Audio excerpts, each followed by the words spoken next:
Assetto Corsa Competizione, Rennsport, Gran Turismo 7, iRacing, Forza Motorsport and Le Mans Ultimate. Some sim racing radars are terrible, whilst others are really well thought out, and this can be the difference between a great racing experience and a downright catastrophic one.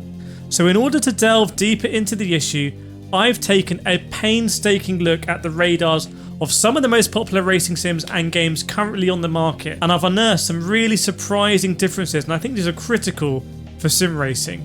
So each radar is going to receive a score based on the total of 4 categories: design, originality, adjustability and racing impact. Each category is going to receive a score out of 5 with a total potential score of 20. At the end of this video, I'm going to take, by the way, the best elements from each of these radars and design what I feel like is the best possible sim racing radar. So strap into your seat and make sure you like and subscribe if you like this really in-depth sim racing content. I love making it for you guys and girls. Let's start off with ACC. Now what we have here is what I think an example of just a good radar in sim racing. The design is simple, it's easy to understand. The different sections of the radar change colour depending on the proximity of a neighbouring vehicle, which is really important and makes it easy to quickly assess the necessary reaction you need to do in any situation. Is the car really close? Is it in a safe zone? You know, because of this. Design changes which could potentially improve this radar would be information regarding the position of cars in relation to the edge of the track and perhaps a better sense of direction. But it's pretty good. The AC radar therefore is going to get a 4 out of 5 for design. Despite being what has now become a relatively generic or copied radar style, Kunos were, I believe, the first to implement it. Therefore they're going to receive the full 5 out of 5 for originality. For adjustability, I'm not aware of any way to easily adjust the radar position, so unfortunately it's a 0 for that. Now racing impact, the racing impact on ACC is huge. It's on by default and you'll be using it early doors in any race. It's intuitive, albeit there's a lot of detail packed in. It's getting a 4 out of 5 for racing impact. So that's 4 out of 5 for design, 5 out of 5 for originality, 0 out of 5 for adjustability, 4 out of 5 for racing impact. That's going to be 13 out of 20 for ACC. Moving on to Gran Turismo 7. Now with Gran Turismo Sport, we saw the introduction of what is now the well-known Gran Turismo radar. They carried this design over to Gran Turismo 7, which from a consistency point of view is a good thing. And the design is really simple and I think really elegant. And it's easy to tell in which direction the other cars are facing in relation to your own. And the ability to see the edges of the track as well can be a great reference. However, a design improvement that could add a lot, I think, to this radar is the addition, similar to ACC, of some form of colour indicator that would bring your attention to the radar when another car gets too close, going red or something like that. That being said, the GT7 radar is also deserving of a 4 out of 5 in design. In terms of originality, GT7's radar is exactly the same as GT Sport's radar, pretty much. In fact, the whole UI is. Now while this is certainly an advantage for consistency, it unfortunately means that Gran Turismo 7 does lose some points for originality. It certainly is distinctively Polyphony Digital's original style, but I just think the fact it's identical to GT Sport means unfortunately all I can give it is a 3.5. They had an opportunity to improve it. In terms of radar customization, there's next to none in Gran Turismo 7. However, it is possible to change between 2 radar positions depending on the camera angle used, being either in the bottom right corner or in the middle. Neither of which, by the way, are ideal positions, but it's better than absolutely nothing. So Gran Turismo 7 is going to get a 1 out of 5 in adjustment. When it comes to the actual impact, arguably the most important thing that this radar has during a race, Gran Turismo 7's radar does a really good job. The visual design and useful directional information displayed on the radar, despite the sometimes awkward place on the screen, does mean that the player is able to get, at a glance, immediate assessment of the position and direction of all the surrounding cars, both in relation to themselves and the rest of the track. Once again, having some form of colour-coded indicator to attract attention to the radar in critical moments would really elevate this radar to the next level, and GT7 therefore gets a solid 4.5 in racing impact, giving it a total score of 12 out of 20. Moving on to iRacing. Now iRacing doesn't actually have a visual radar, as standard in the same way that a sim like AC does. However, what it does have is an audio-based spotter system that essentially serves the same purpose. So the spotter keeps you updated on your position and the position of other cars surrounding you, and it also gives you some advice on what would be the best course of action in any given scenario. It generally works pretty well and can sometimes, in my experience over the years, be even better than a visual radar as it's more immersive. It allows you to keep your eyes on the track. Now, there are no doubt some instances where the spotter fails to provide accurate information, and that can be off-putting. But overall, iRacing is going to receive a 4.5 in the design category. Are there any other sims that have pulled off an equally advanced audio spotter system that works even in unpredictable multiplayer environments? I don't think so, not at least in the sim itself. iRacing is therefore going to score a 4 out of 5 for originality, because it's a challenging idea to implement, but the developers did so with success.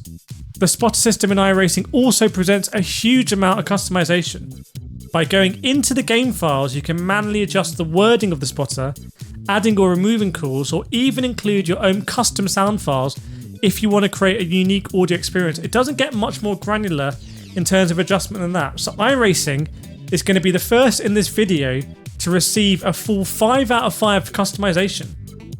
Given the useful information provided by the spotter, as well as the immersion that comes with it, the racing impact here is fantastic, providing the driver with a realistic racing feel, allowing them to be aware of their surroundings and receive important information regarding the race. And therefore it's going to receive 5 out of 5, giving this radar system a total score of 18 out of 20. And by the way, if you're in search for a radar more along the lines of the ones found in ACC to use in iRacing, there is a third-party plugin called Race Labs that I have used that follows a similar concept, but because it's not part of the Simmer standard, I've decided not to score it here. By the way, if you're liking this video, please hit that like button right now, make sure you're subscribed, and let me know what you think in the comments. Radars, I think, are just so crucial in sim racing. I think it's one of the most important design aspects because it's not something you get in the real world unless you take iRacing's approach, which is interesting. Let's move on to Le Mans Ultimate, because the radar used in Le Mans Ultimate is very reminiscent of the one seen in ACC. It's a radar interface broken up into different sections, displaying a coloured cone depending on the location and proximity of another car. In that sense, it is simple and easy to understand. It does provide useful information when you need it, but given its very close resemblance to the ACC radar, we're going to give it the same 4 out of 5 points. However, those similarities to the ACC radar also cost it big points in originality. I do appreciate the saying, if it ain't broke, don't fix it, but in the context of this specific category, Le Mans Ultimate is only going to win 2 out of 5 points. Adjustability, you can turn it on or off, that's it. So 0 points for adjustability. But racing impact is a big racing impact for me, especially when you're driving the claustrophobic hypercars or LMP2s. The radar is absolutely essential. I can also think that you can feel other cars oversteering or struggling around you, which is not something you get in every radar. So it's going to be a 4 out of 5 for racing impact, which does beg the question, why did they not include this at launch? But an interesting take on the ACC radar, total score though is going to be 10 out of 20.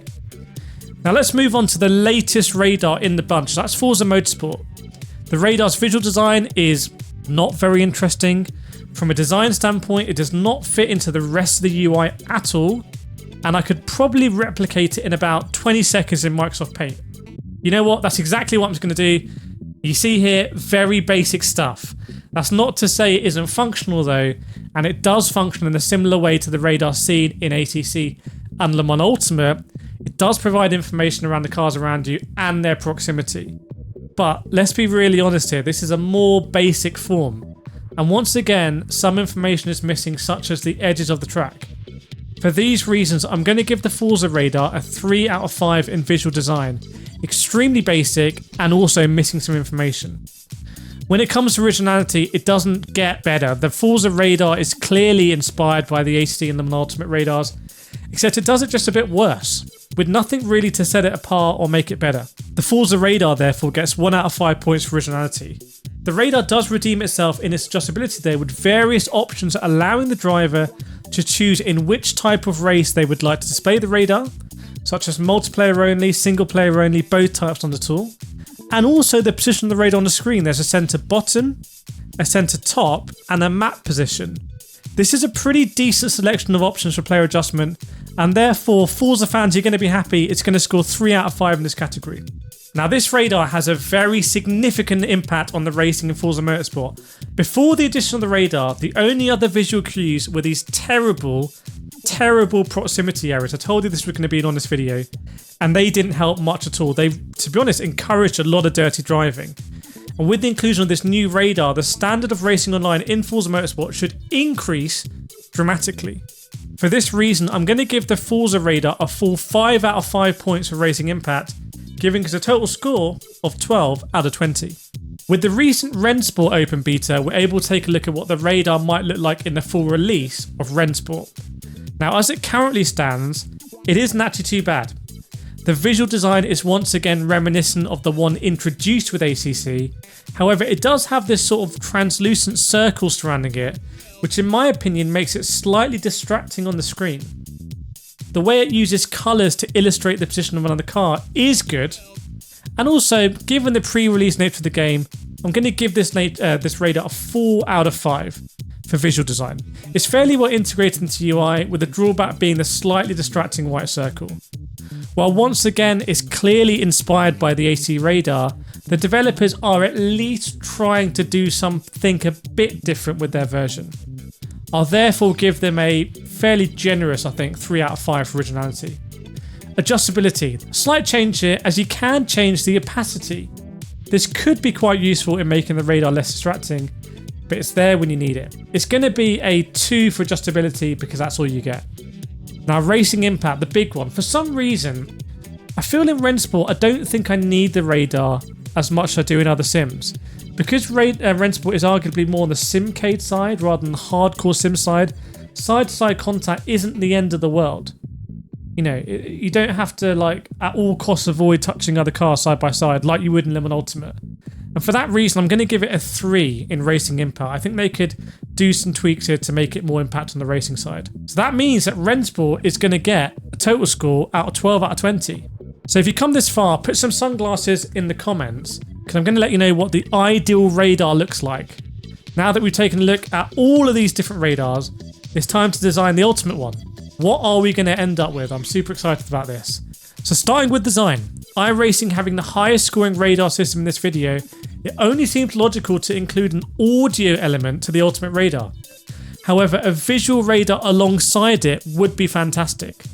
Therefore, this should be no surprise. I think we'll take the radar design of ACC, with its changing colours based on situation, and couple it with a couple of elements from GT7 radar, being the arrows instead of rectangles to better display the direction of the cars, and also the choice of displaying the edges of the track within the radar itself, giving it a valuable spatial reference to the driver when they glanced at it. It's always useful.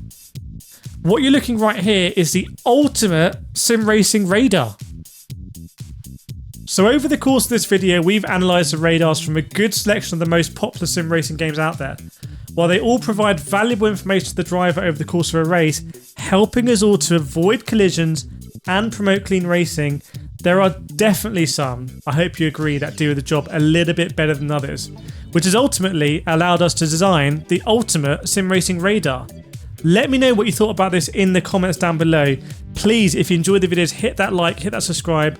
Your support means everything. I really appreciate you. Some more videos around here for radar. Go check them out, and I'll see you next time.